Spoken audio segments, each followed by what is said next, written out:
Uh-oh. Resigned sigh.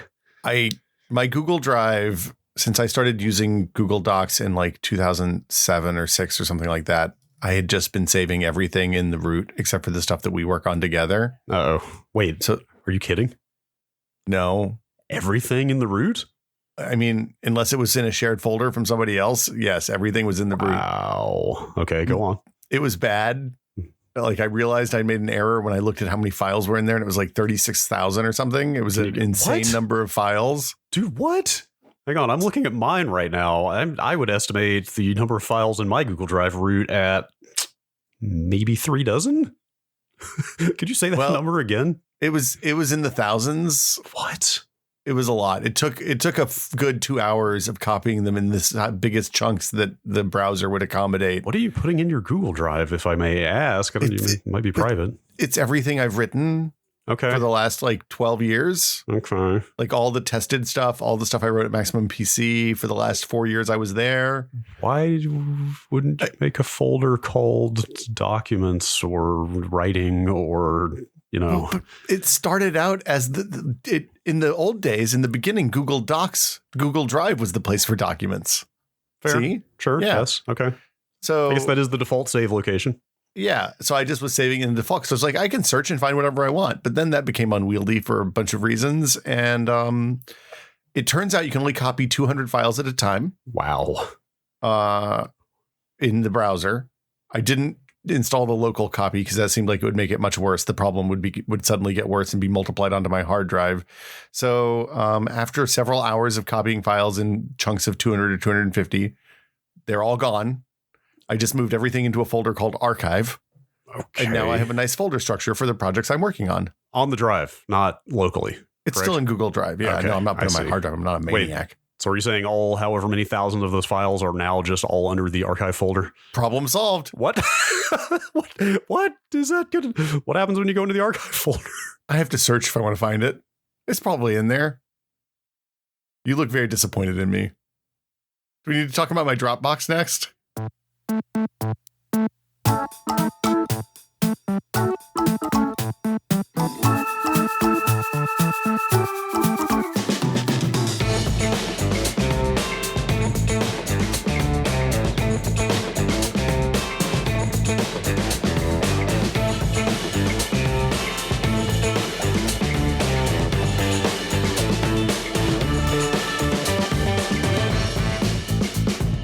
Welcome to Brad and Will Made a Tech Pod. I'm Will. I'm Brad. What's up, Will? Good morning, Brad. How are you doing? Hi. I'm doing well. For a Saturday. Oh, you look lovely and lovable. Yeah. Wait, what does that mean? I don't know. It's what my father always used to say. My dad say weird shit. This is one of those Saturdays where I considered maybe not using the webcam. Look, I cleaned up my closet the other day. I'm not cleaning Jag right now. I cleaned up my closet the other day and I found my hooded sweatshirt from back when I used to be into poker. And I bought it. It's a Champion and it has like the biggest, most ridiculous hood I've ever seen. Oh, I can't get it on over these headphones. No, those are very thick headphones. It's a big hood, but it's like a hood that you can hide under while you're playing poker so nobody can see your face at all. And wait, it's very people cozy. Do that? Huh? That feels like cheating. I mean, look, shields up, man. I guess. I don't know. It feels like if you're going to play a game that relies on kind of social manipulation, you should just put it all out there. Like, I feel like that is almost like operating from a position of weakness to have to hide your face. That's just tacitly admitting that you can't bluff very well. No, look, man, if you're playing, if there's millions of dollars on the line, like there were in my home poker games, clearly, of course, then, you take every advantage you can. You wear a pair of big chunky sunglasses, you put the shields up, and then nobody can get a tell off of you. Like you can do whatever you want with your face because nobody can see it. That's a good point. I'm bad at tells is the takeaway. Okay. Yeah. That's, I see. I have not gotten past the phrase cleaning Jag. What is a Jag? It's spring. It's, Jag is like when you go on a bender, but not for the hooch.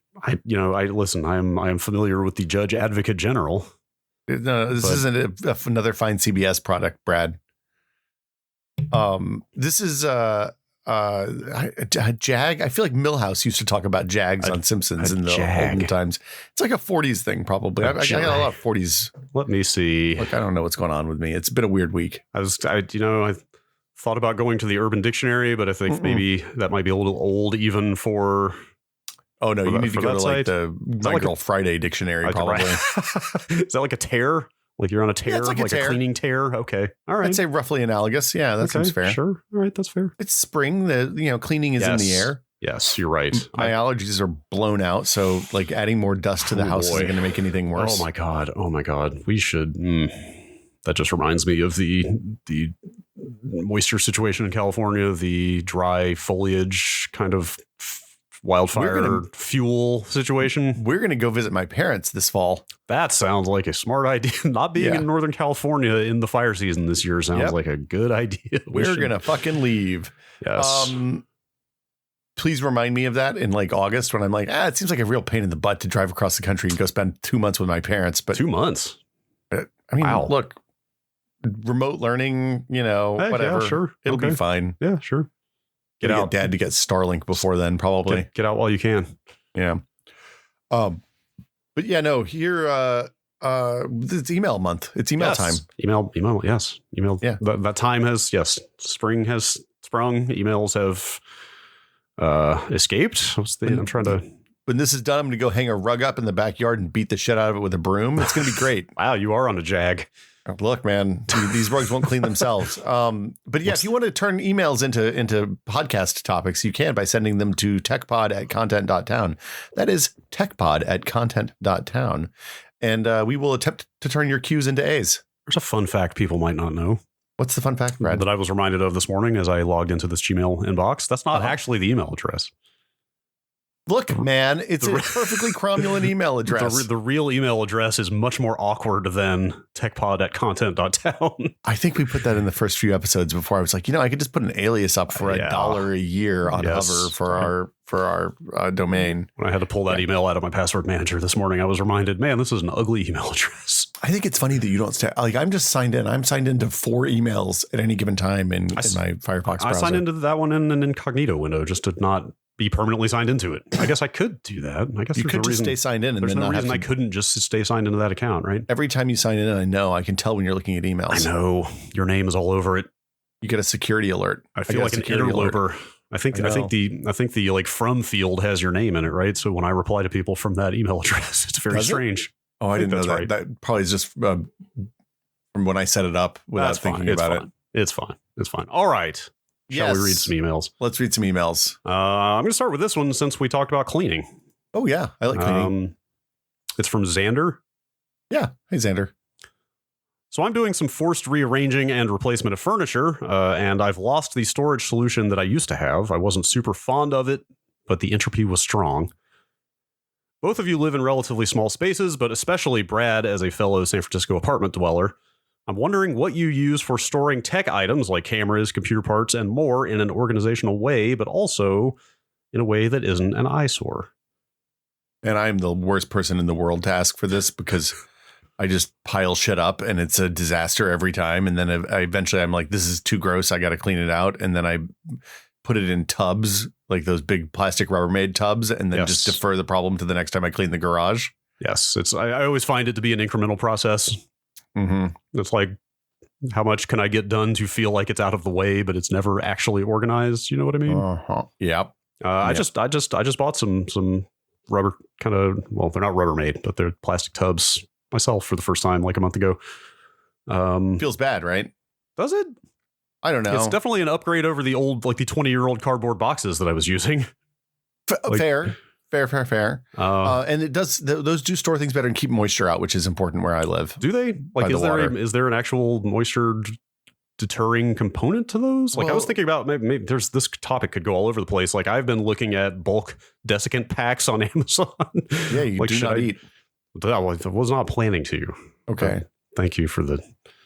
Are those actually worth it though? Do you think in your experience? Like, you can get them very cheap, and I was thinking, well, maybe I should step back a couple steps here and give context.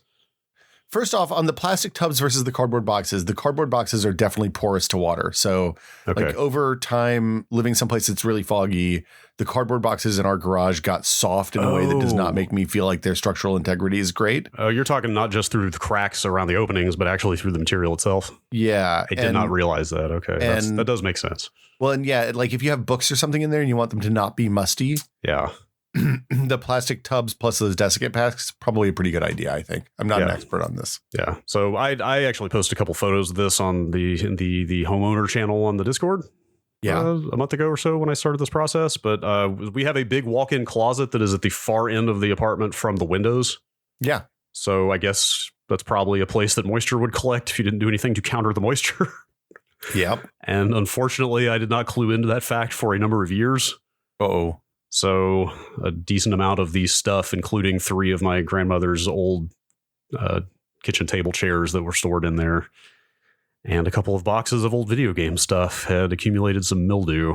Oh, no. Which really were you able to get it all? I mean, mildew's not that big a problem. It just kind of wipes off with a 10% bleach and water solution. Like I actually went down the rabbit hole of like, what are the actual technical, practical differences between mold and mildew? Like, which one is more destructive? It's definitely mold, is what I've read. Yeah, mildew is algae and mold is fungus. They're both fungus, but the mildew is a much less destructive version or strain, if I'm not mistaken. The mold will put like tendrils into whatever material you're in, and that's exactly and leaves crevices, which is that's exactly what I read. Is that the mold gets into whatever material it's on, and it's basically ruined. Whereas mildew does not penetrate the surface, so you can wipe it off. Unfortunately, ended up taking quite a bit of the finish off of those chairs in wiping them down.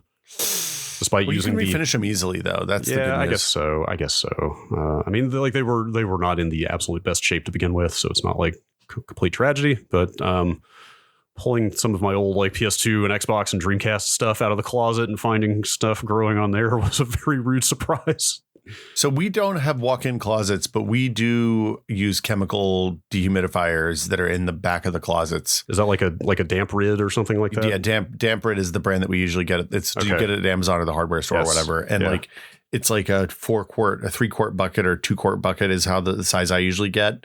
And you just kind of put them in there, and then in a year they'll be full of water, and you throw them out and buy a new one, which seems really wasteful when I say it that way. You can actually, so we have not deployed them yet because I'm still in the middle of this cleaning process, but you can buy like gigantic refills of the material that goes into those. Oh, I didn't know that. And then you don't have to throw the whole thing out. You can just, I don't know what that material is. It's just some kind of absorbent. It's probably very similar to your silica gel that's in the desiccant packs. So you can just scoop that junk out and toss it and refill it with the refills rather than tossing the whole thing. Yeah, it's like, it depends on which kind you get, but sometimes it's like a jelly and sometimes it's just like a bunch of goopy water that's not quite gelled yet. Right. But also those things are like a ticking time bomb if people go in the closet that don't know they're there, because it's really like inevitably they get knocked over. We've spilled 3 or 4 minutes horrific every time. But yeah, so the storage, like I like IKEA and Target both have these like they're like nylon collapsible boxes with zipper or Velcro ends, and they're really good for putting in like things that are weird sizes. So like I put VR headsets in those because I have shitloads of VR headsets around for reasons we don't have to get into. And it's a good way to like all of my PSVR stuff will fit in one of those, and then that goes in a shelf on a set of IKEA shelves. Are those stackable? They don't sound like they'd be the strongest for bearing weight. Usually I get them that are sized to fill like an entire square of an IKEA Galax shelf or whatever. Whatever the shelf we have is, the new ones, the not Galax, the one, they're the 1x1 squares that you can get in all sorts of different configurations. Right. Just to kind of generally answer this guy's question, I've got some old kind of Rubbermaid-ish drawers from an old shelving unit that I tossed the shelves on, but I still got the drawers. So I have like my audio equipment drawer, my video equipment, my USB drawer, my power cable drawer. Like I kind of got all that stuff broken out. And then in the closet, like I said, kind of transitioning to plastic tubs I've got one for old computer stuff, got one for old consoles, kind of stuff like that. I did wonder if there was like a static buildup concern with those rubberized plastic bins. I've never had a problem with it, but I've been using them for 15 years. Okay. I bought some metal shelves, like metal drawers. Ooh. That were the super cheap IKEA ones a few years ago, just to see if I'd actually use them. So I have like 10 or 12 drawers over here right beside my desk. And those have like, there's one for USB cables. There's one for audio cables. There's one for video cables. There's one for power cables. There's one for controllers. There's one for like assorted note, like all my notebooks, like the used notebooks with all my old notes in them. I don't know why I keep that shit. Why not? There's one for like pens and headphone, like wired headphones and like whiteout and stamps and assorted crap like that, which has been really useful.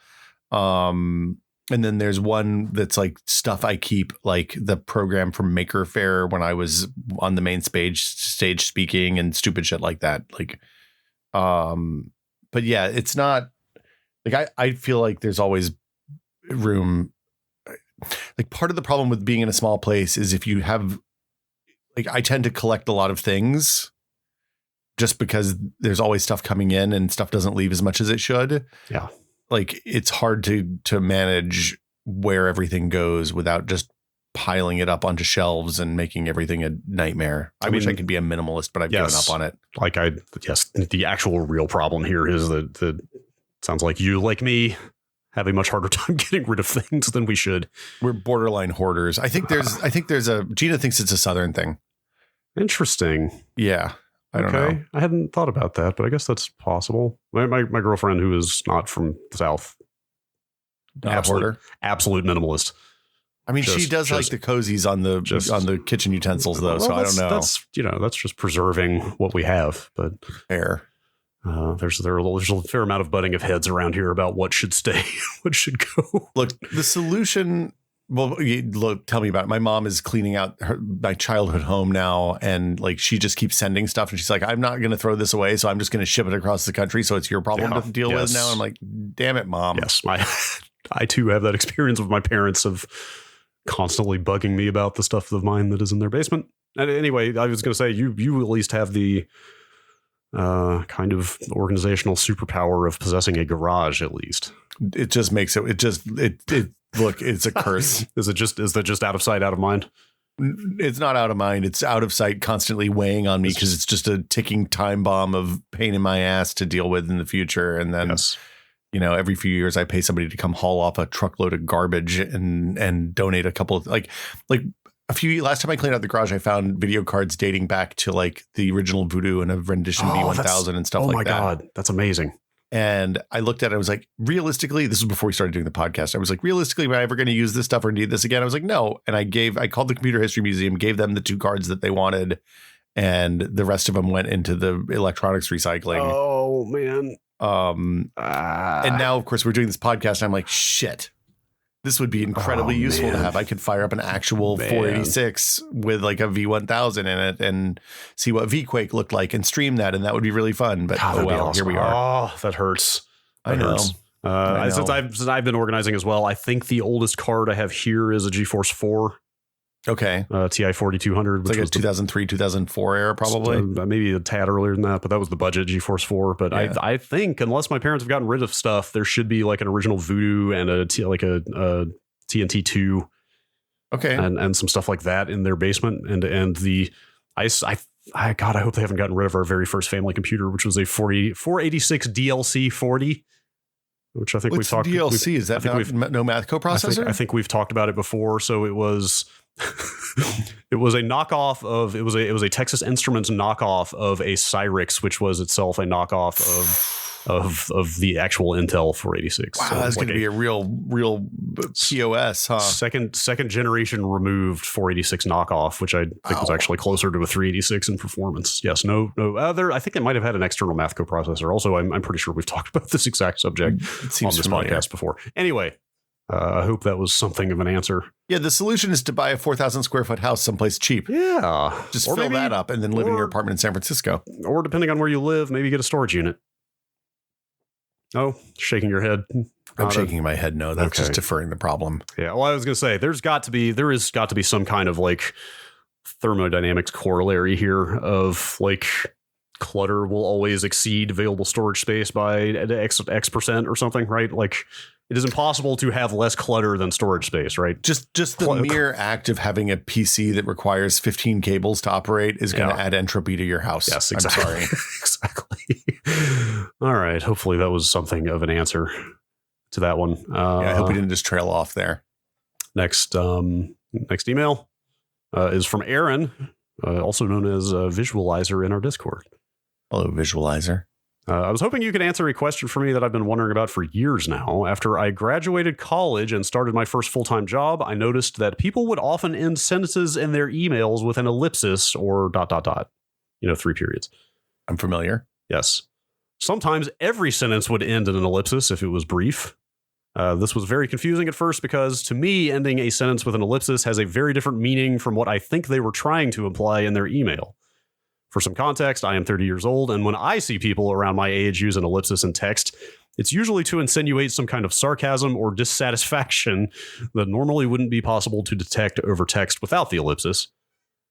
As an example, when someone types "that's great" versus "that's great ... The former I would assume to be sincere, while the latter I would take to be sarcastic in tone. So my question is, why do people punctuate their regular emails like this? It's something I've seen different people do at all different companies I've worked at over the last 10 years. I've noticed these people tend to skew older. Is there an origin or reason to why people use ellipses like this? What are they trying to convey when they type like this? Have you ever been a person who's done this?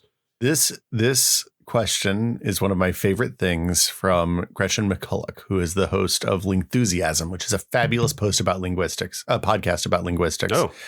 She wrote a book last year, the year before, called Because Internet, Understanding the New Rules of Language. And there's a chapter about ellipses and the differing use between the split is like around Gen X or Zennials to millennials. Okay. And it's because our generation, Brad, learned to write on paper. Yes. And on paper, line breaks were expensive. So like if you use too many line breaks, breaking up your thoughts, new paragraphs, then you would run out of paper and you'd have to use the back of the paper, flip it around your typewriter or whatever.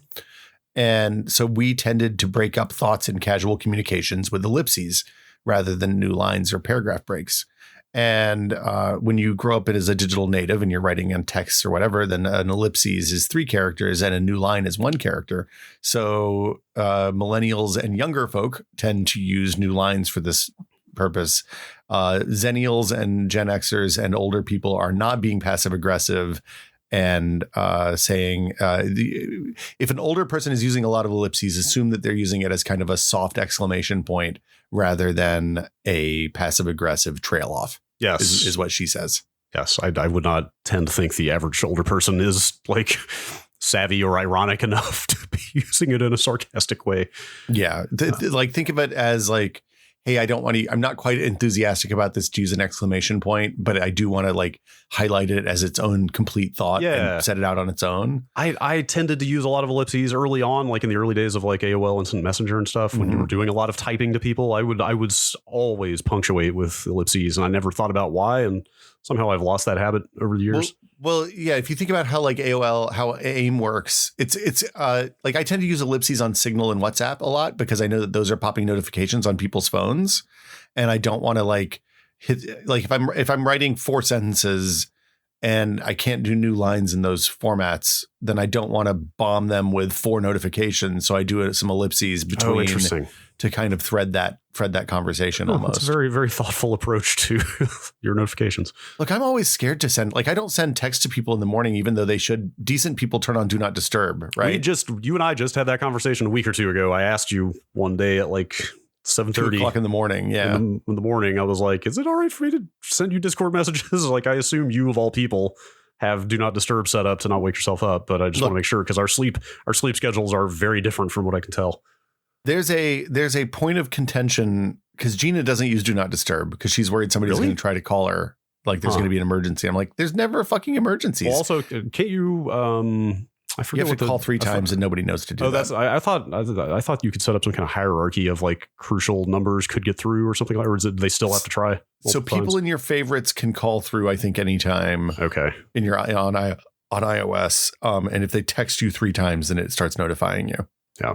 Okay. But like realistically, people don't do that. And also it means you don't get like the So like you get the Amber Alerts and the emergency alerts. They'll blow through Do Not Disturb. Yes. But they don't like if you have an app that gives you that same information, then they don't come through. So because we have wildfires and stuff here, she's concerned about that. Sure, tsunamis, earthquakes, whatever. Yes, that does make sense. And I would do an entire episode about kind of linguistic and punctuation habits in sort of internet speech over time. I don't know if that would be like the dullest episode ever, but I find that topic fascinating. Gretchen's podcast is fabulous for this. It is I also love just linguistics in general. So you vouch for that podcast? I have to check that out. It is a fantastic podcast. I will absolutely check that out. If you like if you want to learn about words and nonsense and the origin of them, and they're like, I would love to talk to her about lingo and like why certain industries tend toward using lots of acronyms and stuff like that. And the idea she gets into really interesting, deep topics in linguistics and is a fantastic podcast. So everybody should listen to Lingthusiasm. Interesting. Like, you know what? Occupational jargon is a whole other interesting topic to get into there. Like, I don't know why this one comes to mind more than anything else, but when you look at like movie and film production, a lot of the jargon that exists there, like you see people that work on movies referring to them as shows and stuff like that. You know what I mean? Well, and even stuff like the names of jobs like Grip and Best Boy and all that stuff. A lot of those originated from like turn of the last century, where the grip was the guy who had to hold on to things in specific places and stuff like that. And like those jobs have been replaced by clamps, but the person who works the clamps is still called the grip, right? It's super fascinating. The idea of shared ontologies, either within small teams or within industries, is really fascinating to me. For sure. Last thing I'll say about this, excuse me, because I don't know why this has come up multiple places the last couple of weeks, but various of my old Usenet posts have floated out of Google groups. In a couple spots. It's all very benign. Brad, am I going to have to find a new host? Are you okay? Nope. Okay. Unless you think me freaking out about Final Fantasy VII being on the PlayStation in 1996 is offensive. That's a Nintendo franchise, Brad. Dude, it was a shocking act of betrayal. Well, the thing about that announcement for me that was shocking was that it wasn't Final Fantasy IV that was going to be on the PlayStation. Yes, there's also that. Yeah. Anyway, the thing I was going to say is that here is this post of mine from February 1996 freaking out about Final Fantasy VII, which is perfectly well capitalized, punctuated, everything. Like I could have submitted it as a school paper. And these came up on the Discord again. People got really upset on Usenet in the mid to late 90s if you didn't use proper punctuation and capitalization. Right. So then you roll around to this other post that came up on the Discord of mine from 2002 on alt.comp.perifs.mainboard.abit. Okay. Where absolutely nothing is capitalized in this entire post, including my name. Well, hold on, but what was one on comp dot and one was on alt dot? The alt.comp. Oh, I was going to say the alt dot, anything goes out there, man. That's the Wild West. I guess so. The standards they had on comp dot sci dot, blah, blah, blah. Sure, fair. Those were serious for grown-ups, not children over in the alt stuff. This 2002 post apparently is that I had ordered an 8-bit KX7. I had an Athlon Thunderbird 1.4, but then I was going to get a Thoroughbred. Whatever, it's not worth getting into. Anyway, so people on the Discord took issue with my terrible lack of capitalization in that post, and that made me realize that I was a very obstinate all lowercaser for a number of years around there. And you still got jobs? Not at work. Oh. Obviously. It's just like whatever. It's just an interesting like data point of looking back and saying like, I typed one way in the 90s and a different way the next decade. And the internet is weird. Your habits, the way your habits evolve on the internet is weird and fun to look back on. It's funny because in the 2000s when I was at the magazine, I was a very conscientious punctuator and capitalizer. And like even in IMs, I used, the grammar I would use in a proper missive. So that's the real litmus test, right? Because like when you're writing professionally, you have to write well. But IM is so casual and like non-committal. That's where it really matters. Do you actually bother to capitalize and punctuate there or not? Well, and then as soon as I quit the magazine, I went online. I was like, look, there's no fucking standards on the internet. I can do whatever I want, and just stopped using complete words. Even I just took out vowels. I want nothing to do with it. Yep. That podcast sounds great. I have got to check that out. Yeah, it's super good. Okay, here is an email from Patrick. It's a long one. I might try to condense parts of it a little bit. I'll just start at the start, though. It's a little bit of a bummer, but, on the Cold Open episode, Will disparagingly referred to the McDonald's coffee lawsuit where some chucklehead did something that was really damaging to them and hurt them badly, quote unquote. This case is generally thought of as an example of frivolous lawsuits, but it is, in my belief, a case where corporate propaganda and the desire to call someone an idiot who takes no personal responsibility has outrun the fact that corporations are always and forever pieces of shit. I don't disagree with this. I think we got a lot of emails about this, and Patrick's was, I think, probably the most well-researched. Yes. You want me to just keep going? Yeah, go ahead. Yeah. In Liebeck versus McDonald's restaurants, a 79-year-old woman ordered a coffee while at a drive-thru and, while sitting in a parked car, placed the coffee between her thighs to add cream and sugar. In the process, she accidentally spilled the cup of coffee in her lap, causing third-degree burns to 6% of her skin, requiring skin grafts and ongoing medical treatment for about 2 years. The plaintiff's case was not simply that coffee should not be served hot. It was that McDonald's required franchises to serve coffee at 180 to 190 degrees Fahrenheit or 88 degrees Celsius, which was about 20 C higher than every other coffee place in the city. Third-degree burns at that temperature occur in less than 3 seconds. While at the recommended 160 degree Fahrenheit serving temperature, burns take closer to 20 seconds to occur, which is usually enough time to avoid immediate injury. Additionally, at that time, McDonald's had routinely received complaints about burns on the order of about 700 over 10 years caused by their coffee, and they had done nothing. In essence, the jury found that the evidence showed, number one, McDonald's served coffee dangerously hot, and they knew it. Number two, McDonald's coffee was served hotter than coffee served elsewhere, but did not adequately warn the consumer of how much hotter and more dangerous it was. Number three, McDonald's had decided that higher sales from serving hotter coffee was maybe worth burning people very badly. I'm going to stop there for a second and maybe query why hotter coffee would increase sales. Because if you add cream to it, then it gets colder, and you're like, man, my coffee's cold. People complain, and people like to bitch about everything. I think that's my theory on that. I don't know. Yeah, or maybe they notice it stays hotter longer, but maybe they put like hottest coffee in town on their signs under the 60 billion hamburgers served or whatever. I don't know. I don't know. I mean, for my part, I don't buy a lot of hot beverages from restaurants these days, but I hate it. There's nothing I hate more than buying a hot beverage and it being too hot to drink right off the bat. Well, like I was old enough to drink coffee at this time. I was right on the edge, and I remember getting McDonald's coffee on a road trip once and never doing it again because it was so fucking hot that like I couldn't drink it for 10. Like it hurt my teeth. It was so hot when I had the first sip. So yeah, I'll finish the email here. Yeah, I mean, there's a lot more email, but that's the gist. Do you want to read? You want to keep going? I can just whip through the rest of it if you want to. I actually was kind of surprised at how this concluded. Okay. Yeah. Because I had not heard that. It's worth noting that the jury found 80% responsibility fell on McDonald's and awarded $160,000 to the plaintiff for the specific injuries and $2.7 million in punitive damages. Although that amount was reduced to $410,000 on appeal, and then the parties settled for an unknown amount.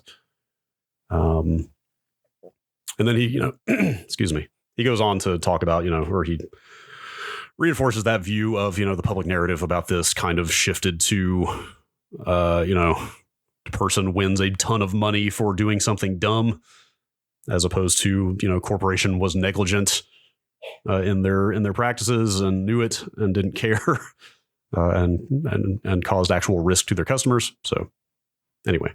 Yeah.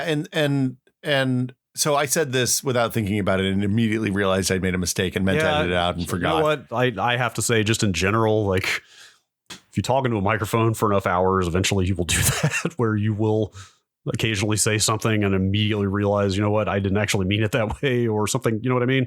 Yeah. But Patrick's point is 100% correct. There's a really good Adam Ruins Everything episode about the McDonald's coffee lawsuit.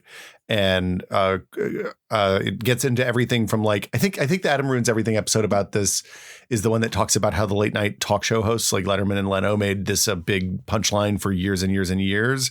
And as a result, people didn't understand the 3-second thing, which is hard. Like if you pour coffee that's 160 degrees on yourself, by the time you would have burns, it's cooled down enough that it's just uncomfortable and not actively damaging. Yeah. But at 190 degrees, when you're wearing like a pair of jeans or something, it sticks right on your skin and like you can't get it away from you fast enough. That 20 seconds versus 3 seconds figure was absolutely the takeaway from this email for me, of just like, that's unacceptable and unavoidable. Yeah. So anyway, I apologize. I'm sorry I used the bad punchline that fucking Jay Leno does. And it happens. It was not something I'm super proud of. But the Adam Ruins Everything episode is worth watching about this. I thought it was really good. Any idea where this is at these days? I assume that this was enough of a flashpoint that they all kind of changed their ways. I mean, I think this is why we started seeing. Remember, McDonald's used to use those really flimsy styrofoam cups too. Yes, and now we get terrible. Now we get the cardboard cups, which are better for the environment, I think, although they're waxed still, with the lip that gives them more structure around the top, so they don't collapse as easily.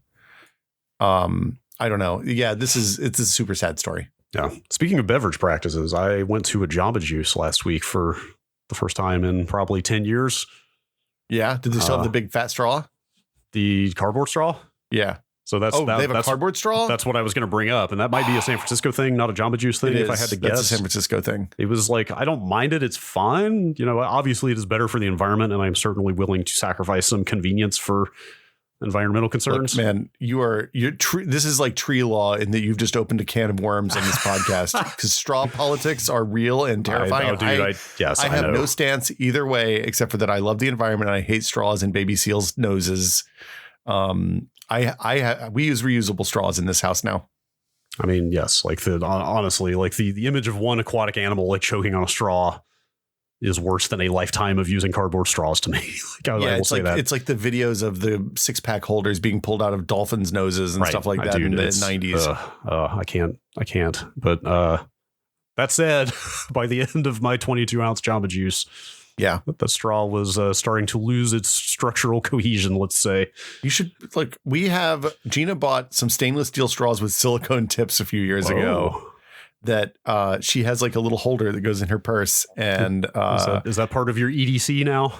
It is part of her EDC. I just don't drink anything that requires a straw ever. Roll around with your own straw, huh? Yeah, exactly. I mean, look, roll around with your own straws, roll around with your own utensils. I used to carry my own chopsticks for a little while. Wow, when I was eating a lot of ramen. That's impressive. God, oh man, there's nothing worse than those cheap restaurant chopsticks that never break evenly. So those are bad. I don't like the plastic ones, the square plastic ones. I'm incapable of using those. The ones that are just like, they're not tapered on the end, like the shiny plastic ones that are just. Oh, you're talking about the reusable ones. I thought you meant. Yeah, those are. I'm hopeless with those. I thought you meant disposable plastic chopsticks. I was like, who would do that? That's terrible. No, the disposable bamboo ones are fine. I'm capable of using those. But like, if you go to there's a couple of Chinese restaurants like at 19th and Mission. I know what you're talking. The big blunt end, thick plastic ones. I know exactly what you're talking. Those require a certain extra layer of skill. Yeah, I just get in there and I'm like, everybody's laughing at me for my inability to use these chopsticks. Yes, I have a hard time. It's like slippery noodles with that type of chopstick is like it's just like your food is taunting you. It's like -3 to eating. I can't get that in my face. I just pick up the bowl and slurp. I think that's also acceptable. You pick up the noodles and just watch them slide back into the bowl over and over. Noodles of sadness. It's like the noodles are laughing at you. Well, and it's always the places that have those in San Francisco are always places that are like full lit with just like cafeteria style seating, and they're like fluorescent lights on a drop ceiling, so it's bright as hell in there. Yes. Yeah. Anyway. All right. Next email is from Steve. Thanks everybody for calling me on my bullshit on the McDonald's thing. I appreciate that. I got a lot of tweets, and I'm sorry. I apologize again. Yes. Thanks everyone for calling Will on his bullshit. Thanks, Brad. Steve writes in, hey guys, you recently mentioned early 2000s capacitors and their propensity to die early.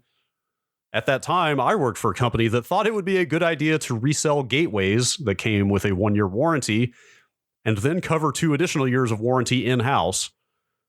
We ended up replacing a lot of motherboards as they always died after about 18 months, and resoldering customer equipment wasn't allowed. First of all, I'm going to stop here Do you think we need to give context for what a gateway is? Is that where we're at yet? Once upon a time, there was a computer company in, I think, Minnesota that where they started? It was someplace in the northern Midwest. That would explain the cow thing.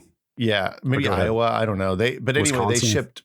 Yeah, you could build your own computers from them over the internet or over the phone. And when they shipped the computer to you, it came in a box that was black and white and looked like a Guernsey cow or the black and white cows. I don't remember what brand they are, but yes. Anyway. Yes. Originally called Gateway 2000, which I always thought was a way better name. But I think once they got past 2000, they didn't. They didn't make it past 2000. I don't think they did. You're right. They got bought by somebody. Yes. Dell ended up destroying them, I think. Yes. Probably would be my guess. I guess probably number 2 to Dell back then, at least in my perception of the mail order, build to order computer makers. It was Dell and Gateway. Those were kind of the two standouts in my mind. They were incredibly prevalent from they were the first chain build your own computer places. And they were prevalent from 96 to 2000, 99. Yes.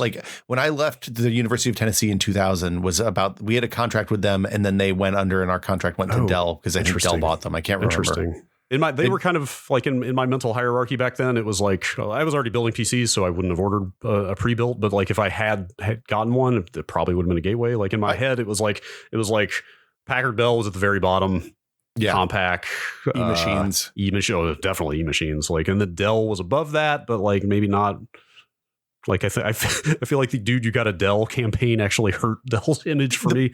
The problem with Dell was that they were doing enough scale that they could do custom parts. So if you wanted to replace the case or something on a Dell, you couldn't. Right. Because their motherboards had holes in the wrong places. That was exactly what warned me away from their stuff, was not being able to tinker and upgrade. But Gateway to me was okay, they're the sensible, decent, pre-built company. If I had to get one of those, I would go to them. And they were buying normal cases that they just put different fascia on and stuff like that. So it was, and they looked nice. They were decent computers. Yes, they pretty decent case design, stuff like that. Acquired by Acer, ultimately, is who ended up with them. But anyway, Steve goes on here about the great. I don't know if did we give a lot of context to that? The kind of great capacitor kerfuffle. I mean, that capacitor stuff is why NVIDIA stopped making motherboards, chipsets, right? Really? Yeah, all the Enforce boards died because of the capacitor thing. Dude, I was and it cost them a ton of money. I was weirdly excited about Enforce back in the day. I had a around that time, it was around 2006. I bought a DFI Athlon board that had an Enforce chipset. I got the first aluminum MacBook that had an Enforce chip in it. I was all excited because I was they make great GPUs. I bet they will also make great system controllers and. Well, the chipsets were good, and they had audio. They had support for 5.1 audio out of the motherboard in a way that nobody else did at that time. Especially because they were also making that stuff for the original Xbox. So I was okay, they've got a lot of experience doing graphics and audio and all that stuff. How awesome is it going to be for them to integrate all that into a system? And it was really awesome until it ended up being a huge boondoggle for them and they stopped doing it. I did not know that. Anyway, just if people don't know, it was a span from 2000-ish to 2004, 2005, something like that. There were a ton of the capacitors in electronics were actually very faulty. Yeah. And they basically what happened was they'd pop and they'd leak and then they'd spill acid and stuff on your motherboard and jack everything up. Yeah, we talked about that recently when I was taking my old Xbox apart to pull some of those out. Anyway, so he continues here. The story I heard back then was that one Chinese company stole the quote recipe for capacitors from another in some industrial espionage incident, but they missed a step. Then a bunch of other companies stole it from that company. I'm wondering if there's any truth to that. So it's like a game of telephone with industrial espionage. Maybe. I don't know. It's possible. My guess is that there's somebody in the Discord that knows the answer to this question. I would love to get a letter that tells us the actual truth of what happened, and we'll be happy to protect your anonymity if we have to. Yes, for sure. Brad has said he'll go to jail for anonymous sources. That's right. I will totally make that sacrifice. I find that whole world, and I'm sure by its very nature, it would be very hard to track down details on, right? But that whole world of kind of gray market electronics manufacture is fascinating. When I bought a host bus adapter for my NAS a year or two ago, you know what that is? No. It's basically it's like a PCIe card that sort of trickles down. It's one of those things that trickles down from data centers, the enterprise world, into kind of hobbyist, prosumer home lab people's houses. It's just a PCIe card that has a SAS interface on it that lets you hook a ton of drives up to it. Oh, okay. So instead of using motherboard SATA ports, you can hook basically like 8 SATA drives up to one PCIe card. Okay. Just a drive interface card. But anyway, when I was buying them, like there's a bunch that have been pulled from servers like on eBay that actually came out of data centers over the last like 8 years or something. Like LSI, have you seen that brand? Yeah. Yeah, so it's LSI makes the chip on those cards. That's Lucky Star International, I believe. Is it really? I think so. You know, a bunch of them will be rebranded Supermicro or Hewlett Packard or IBM or whatever. But anyway, long story short, when I was buying a card, I kept seeing all these warnings from people saying like, hey, be careful where you buy one of those from because there are a bunch of counterfeit cards out there. And I was like, how can a card be counterfeit? Like it either is the hardware or it's not, right? But like what was described on forums like Serve the Home. Are you familiar with that forum? Yeah. Are you okay? Yeah, I'm just typing. You're looking up. I'm looking up what LSI stands for. I keep forgetting that you have monitors like very high in your room, so occasionally like you appear to be looking at the ceiling. Yeah. It's very strange. Anyway, Sorry. The story I saw circulating on a bunch of forums was that basically companies that make those cards in China, there will be situations where like the employees will continue to run the production lines after hours.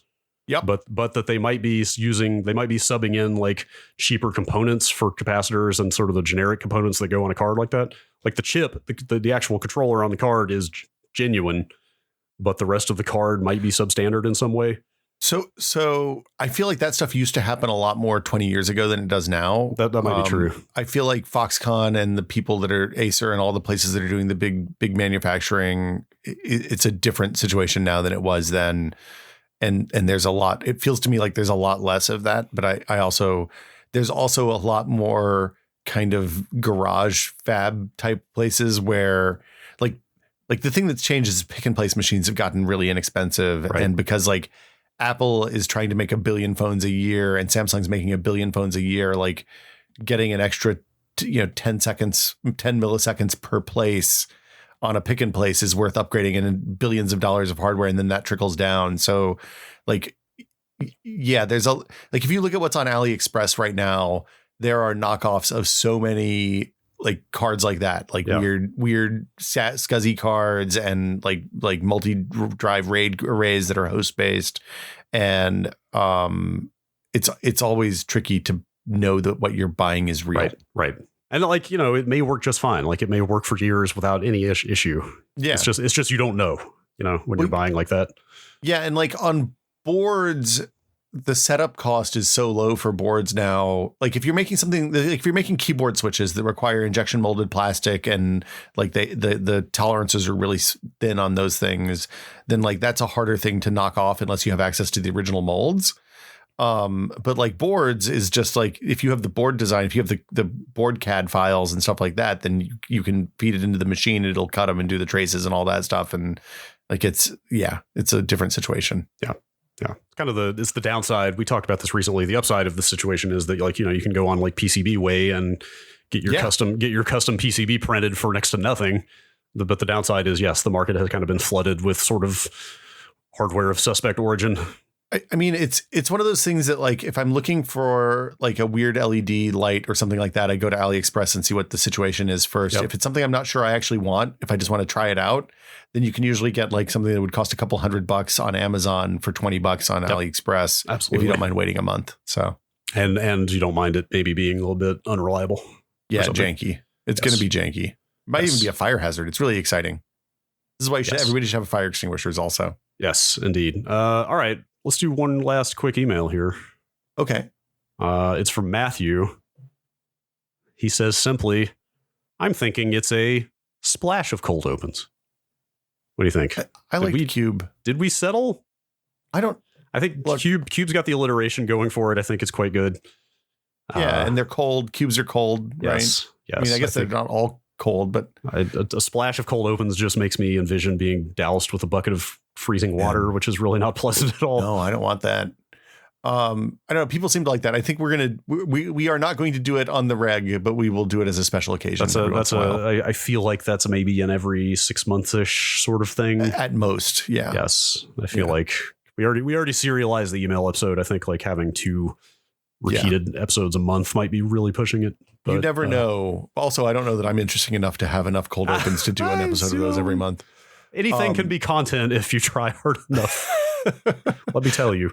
Yeah, I as always, thanks to everyone for listening, and thanks for supporting the show. Yes. I really was just kind of shocked actually at the very positive response to that episode, because I think you tweeted it, right? That it was going to be a very love or hate kind of thing. And I don't think anybody really hated it.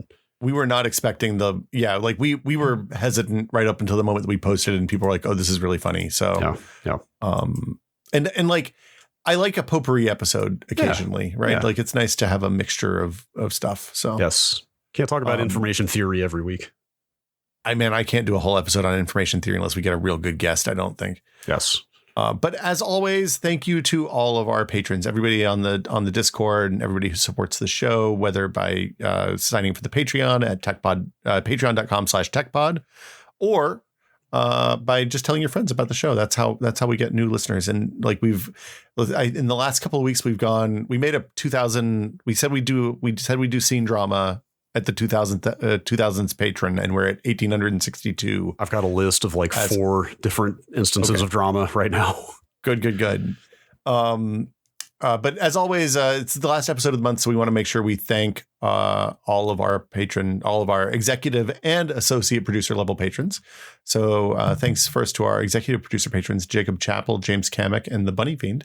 Yeah. And also thank you to our associate producer patrons, Andre Burke, Arthur Geese, Ben Gulmy, Brian Rabe, Dan Brockman, Dave Ulian, Graham Banks, Jad Rita, Jorge Pereira, Sean Talon, Terry Cox, and Thomas Shea. Thank you all so much. Yeah, thank you. Yeah, I mean, it cannot be overstated the you all make this possible. Like, none of this would be happening without you. I wouldn't have gotten up at 7:00 this morning to start recording a podcast if people weren't contributing to the Patreon. I'm going to be perfectly blunt. Yeah, that's fair.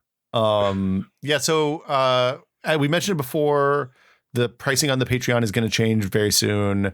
So if you want to get into the Discord at the $2 level, now is the time, because once that changes, when you sign up, you're locked in for as long as you keep paying. Yeah. Once that changes, then you will have to pay the new price if you want to get access to the Discord. I think it's important to note, not just the pricing. Like it's not like we're just going to jack the prices up on the current tiers. We're also, I think, looking to rethink those.